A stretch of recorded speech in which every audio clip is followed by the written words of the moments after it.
Aunty, একটা help করবেন? কি হেল্প বলো? আসলে আমার স্কুলের ভর্তির ফিস দেয়া হয়নি তো, যদি এই সাইকেলটা নিয়ে আপনি আমাকে 1,000 টাকা দেন। 3,000? সাইকেলটার 5,000 টাকা দাম আছে, একদম নতুন সাইকেল আন্টি। সে হোক, আমি 500 টাকার বেশি দেব না।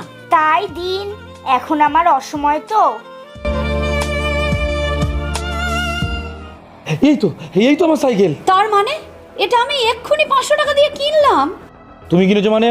সাইকেলটা এক্ষুনি আমার মন্দিরের পাশ থেকে চুরি হয়ে গেছে। এই মামার বাড়ির আবদার নাকি? আমি এক্ষুনি এটা কিনেছি। চোরাই মাল জেনেই তো তুমি 500 টাকা দিয়ে কিনেছো। ভালোই ভালো ছাড়ো, নাহলে কিন্তু আমি থানা পুলিশ করে ছাড়বো।